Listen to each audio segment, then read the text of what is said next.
Sunni Hickman, head of marketing for the Harlem Globetrotters, seizes the chance to reimagine both this iconic brand and herself. So I joined the Harlem Globetrotters back last July, right in the middle of the pandemic. Our business was at a screeching halt, and I was just given the opportunity to come in and really reimagine this 95-year-old beloved brand. Hello, welcome to A Change Mindset. I'm your host, June Love Young, and this podcast is about what it takes to push through fear and face change head on. We'll learn from change agents who've led extraordinary transformations in their life, their work, and the world. I hope their stories inspire you to be the agent of change your life deserves. This is A Change Mindset. Hello, agents of change. I'm so glad to be with you today. Thanks again for tuning in and for following this podcast. We really appreciate that. So we've been getting a lot of feedback about how much you love the music of A Change Mindset. So I just want to give a quick shout out to Kyle and Greta Miller and their band called Towers. That's TOW''RS. They are friends and collaborators, and I just really respect them as human beings. And their music, can we talk about their music? As you've experienced, their music adds so much depth and texture and beauty to our episodes. And so I'm just so thankful for this band. And if you haven't listened to their albums, you really need to. Just check them out on Spotify or Apple, wherever you listen to your music. Check out Towers. Ooh, I am excited about today's episode. What basketball brand sparks more joy than the Harlem Globetrotters? They are magical, upbeat, and always a blast to watch. Did you know that the Harlem Globetrotters were started way back in the late 1920s? I did not know that. And as the world has changed around them, this world-famous brand has basically maintained their look, their sound, and their moves. But times are changing, and so are the Trotters. And at the helm of this transformation is their Vice President of Marketing and Sales, Sunni Hickman, who happens to be today's guest on A Change Mindset. I am so excited. Folks, this was such a fun interview with Sunni. She is one of those special people who makes you laugh, makes you think, and makes you believe in yourself. This is the first time that she and I have ever met, ever spoken, but as you can tell later in the episode, she already feels like family. Whether she's talking about her personal hardships, transforming a 95-year-old iconic brand, working with Dolly Parton, or her mission to be a force for good in a deeply divided America, Sunni exudes so much grace and hope. She is an incredible agent of change who tells all of us to find a way or make one. Let's jump right into my conversation with Vice President of Marketing and Sales for the world-famous Harlem Globetrotters, Sunni Hickman. Welcome to A Change Mindset.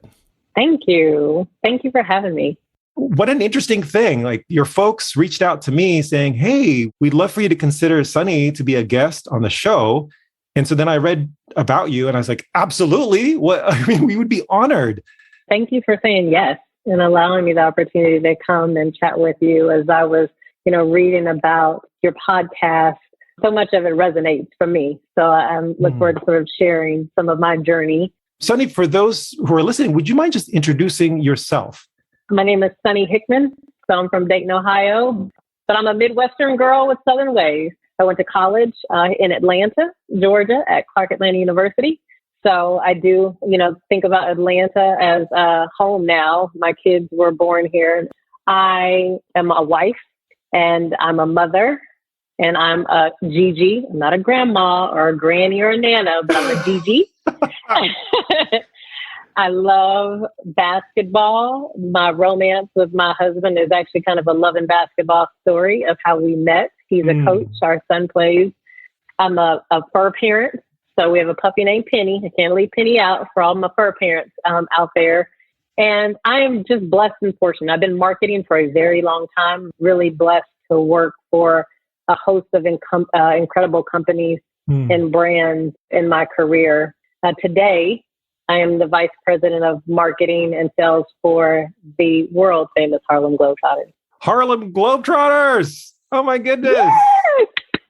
Yes! Oh gosh. So in this moment where we find ourselves, what does the Harlem Globetrotters mean to you? Oh, wow. That is an excellent question. In a society and a country that's deeply divided in many ways, the Globetrotters have been uniting people for generations. Yes. All walks of life, all colors, all creeds, all backgrounds. They have been trailblazing and bringing people together through that round thing called a basketball. Yep.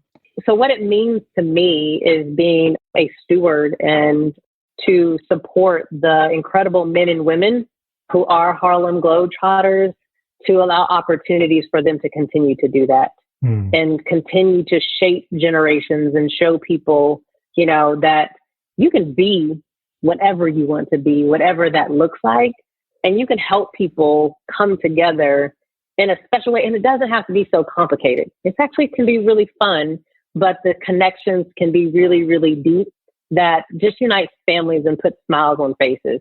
And being able to be part of that as primarily men and women of color, that Black excellence that they are with the, you know, what they do on and off the court, being a woman of color myself, it means the world to me to be chosen to be in the place that I am right now. And it's a little scary. And you're a trailblazer yourself. I'm the second woman of color to hold an executive position within the Harlem Globetrotters organization. Congratulations. Yeah. Thank you. Thank you. So, Sunni, you know, on this podcast, we love talking about change. I was wondering if we could start by exploring maybe like early childhood memories that you might have dealing with change. For a better part of my childhood, I grew up with a single mom who had 4 kids in the house, and her life was one of trying to overcome the odds and overcome, you know, illness and challenges. And that was kind of passed on to her that she experienced generationally as she was coming up. And change for me was independence at a very early age. So me and my siblings, you know, holding down the fort when my mom couldn't. It's always been about be curious, be determined, and don't be afraid. And that translated into, once I got to college, so Clark Atlanta, our motto is find a way or make one. Ooh. That's what I've been doing my whole life. So even as a kid, even when we were independent, had to kind of be self-sufficient, take care, find a way or make one. As the doors close, as the pressure, you know, starts to mount, there's a way. You just got to find it. Yeah. Or you got to make one. Can I come around, round, round, round? Can I come around, round, round, round, round?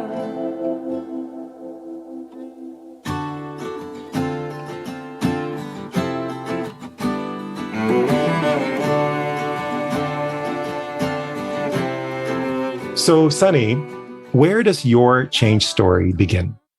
I think I'm in it. I think I'm in one of them.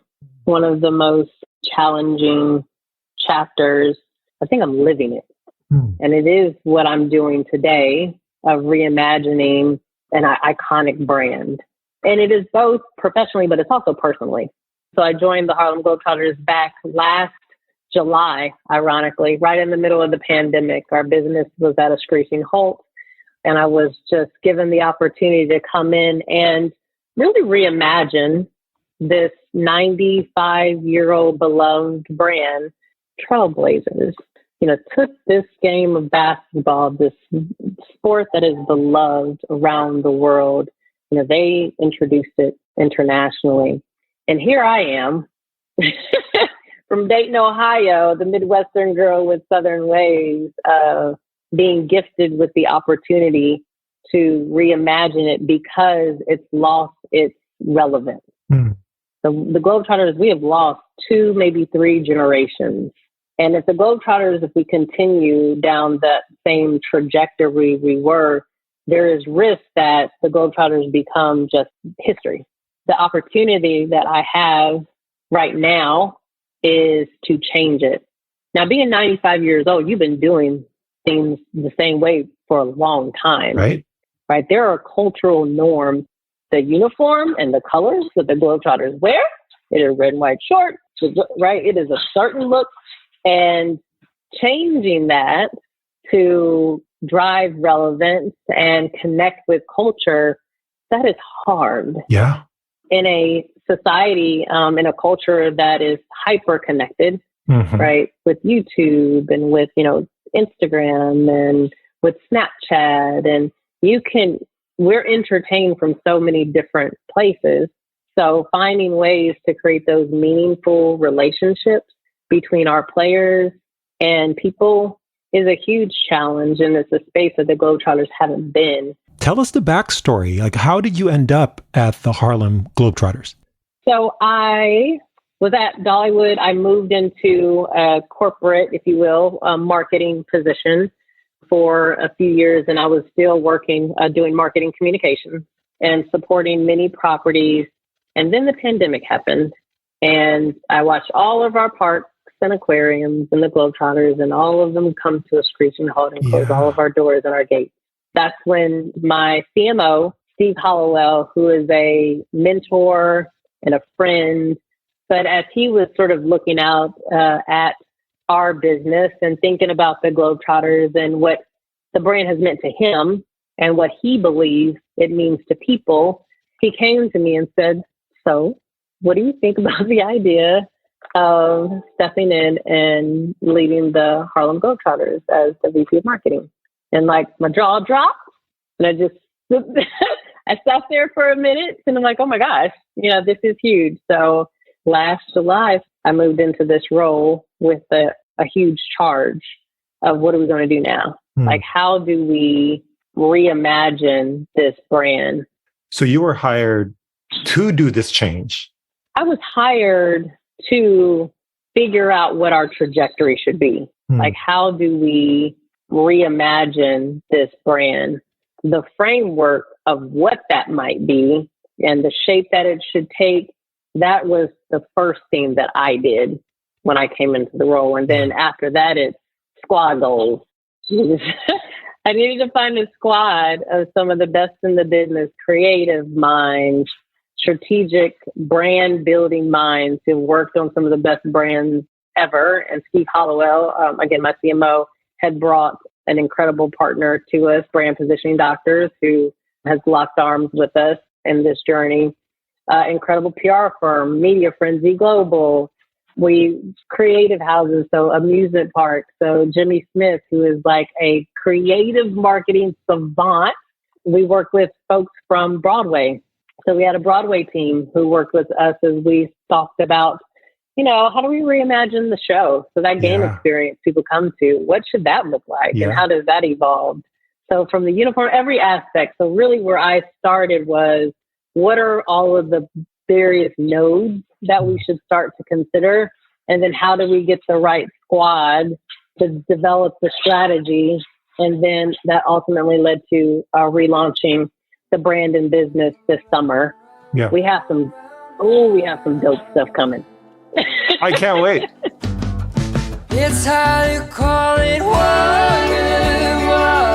underneath the bridge. I'm trying to let go of all this bitterness. You mentioned that this is kind of the toughest change. Looking back, this is the toughest change you're encountering, and it's happening right now. What scares you about this change? Well, it's 95 years of history. The last thing that I ever want to do is disappoint. I'm asking a lot of people to do and think differently. And it's uncharted space, some of it. So I don't have all of the answers. It's just about trying to ask the best questions and being willing to sort of step out there with the best information that you have and just see, how it resonates. It is a culture, though a world that is all changed after the pandemic, after, the deeply divided, nation that we've been living in. Everyone's changed. And I think there's a lot of anxiety, yet a desire to sort of continue, right? To continue to grow and continue to be inspired and continue to learn. But that's hard. I'm asking and we're introducing a lot of change for a lot of people. It is a little daunting and exhausting and, as I said, fearful. You also mentioned that this is a change that's happening in you. Tell us more about that. Mm-hmm. When I look at the Harlem Globetrotters and when I look at and talk to, many of the players, I understand and I know their journey. I know it from my husband, his journey as a ball player.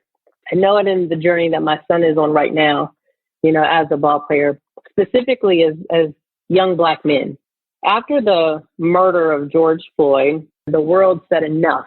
As long as I can remember, I worry for my husband and my son's homeboys and his friends and my brothers. I know those feelings. I know what that's like. These same Black men are the ones that will go into a community, they'll go into a gym and just spread love. To just spread love. Like they represent the best of America, the best of what it is to be human and just to care, like just to give a damn. Like that is all that they want, knowing that that's not reciprocated all the time. There's enough good deposits by so many people that continues to fuel them, but the struggles, right, that they endure day in and day out don't look like what you're going through, don't look like what you're dealing with. The Globetrotters who would go and play, against, teams, NBA teams, but they couldn't stay in the same hotel decades ago. It's the stuff that's continuing to happen. So for me, personally, this change and being able to show and showcase Black excellence and be able to let people see this is what real life is supposed to be. This is what it's supposed to be about. And when we look at each other, we're supposed to be one band, one sound, one people. So personally, for me, the weight of that and just with dealing with the things that we see and deal with kind of on a day in and day out, the stories of hate that we see, just knowing it feels like we're like this force for good and we're just trying to push really hard of bringing people together. And so I'm changing because I'm doing it from a fan, not for the gram. But this is something that really matters. And again, it can leave an imprint for so many generations to come when we do this properly. Oh, I'm so excited. And I'm so glad that you're at the helm of this huge transformation. What an incredible position to be in. Everybody doesn't get to do something that they love. And I've gotten the best of both worlds. Not only is it this incredible brand, not only is it marketing. I mean, it's basketball. I think I'm a coach, just way down on the sideline. My husband's yes, down. you are. Yes, you are. Right. So, I mean, I'm humble and thankful. It does seem like for a moment like this is what you were made to do. It seems like. Oh, wow. Oh my gosh. Thank you. Thank you. Doesn't it feel like that means a lot? Yeah. We have purpose. Own it. Yeah. Sometimes we find ourselves in that intersection of our greatest joy and the world's greatest need. Our greatest joy and the world's greatest need. When those two things collide and you're at the center of that, you're doing something that's so joyful and so needed. Sometimes we don't even acknowledge or we're not present in that space. You're in that space, my friend. Yeah. Yeah. Well stated. Well stated. We need another hour because I just want to talk to you. Because I know. I feel the same way. I see a man holding his flag too tight.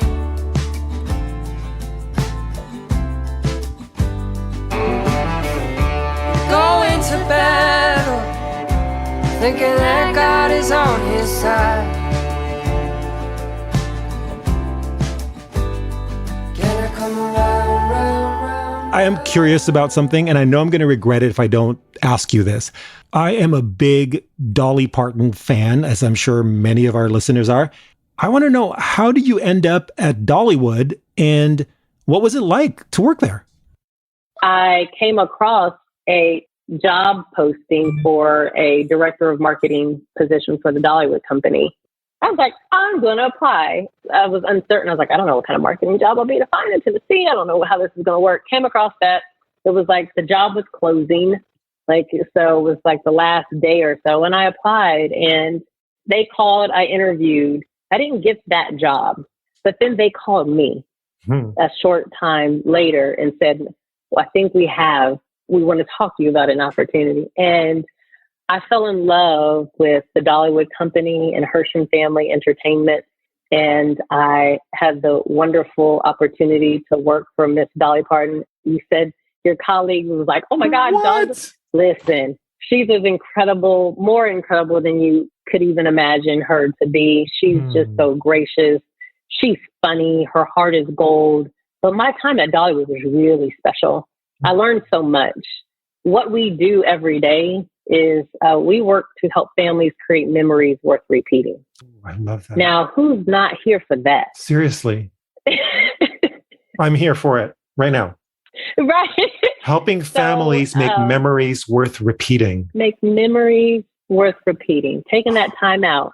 And I learned a lot about business and the people that I worked with there, they just a culture of just kindness and just wanting to help. Like one of the things that fascinated me about Dollywood when I first started, we were walking around the park. I was with my president at the time, Craig Ross.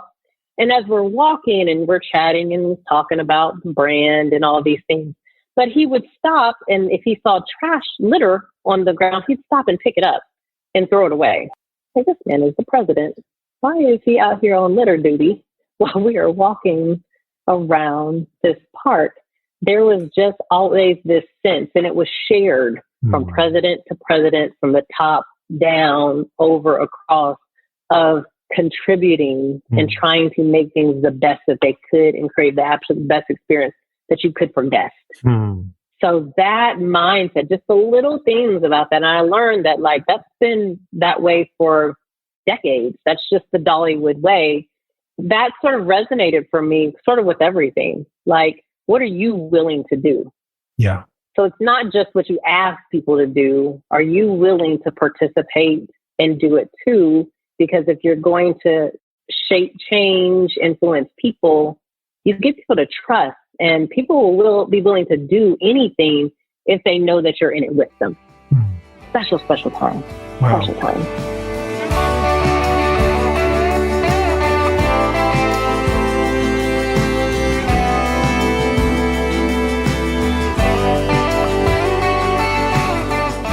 It's taken a while to uncurl my fists.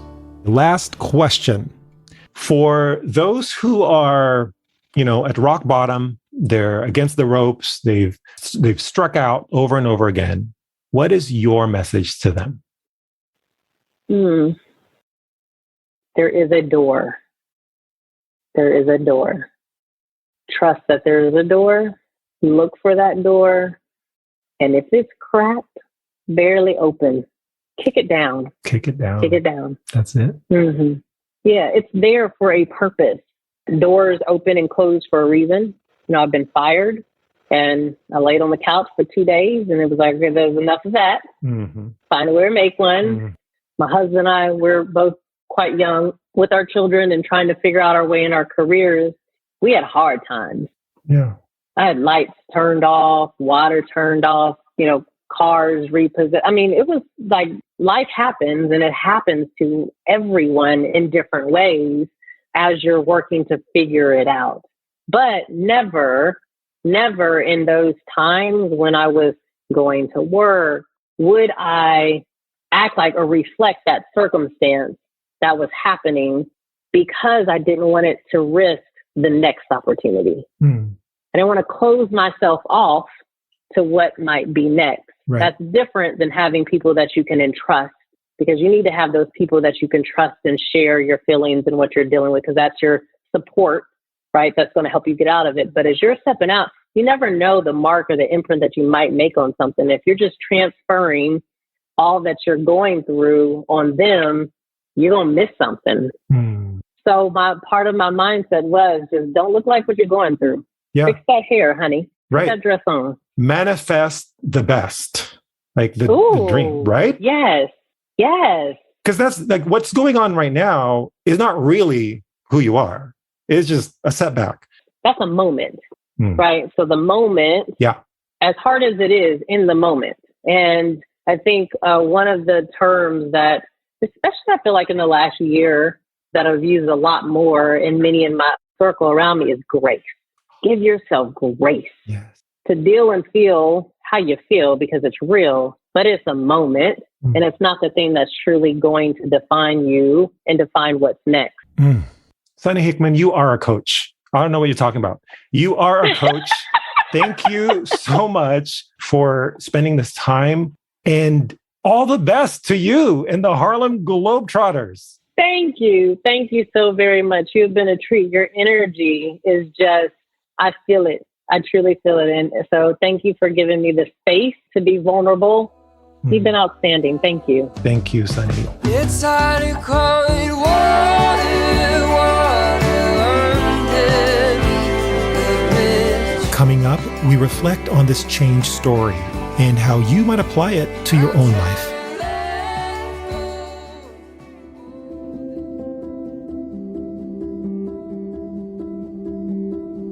As I reflect on our conversation with Sunni Hickman, I will never forget her mantra: find a way or make one.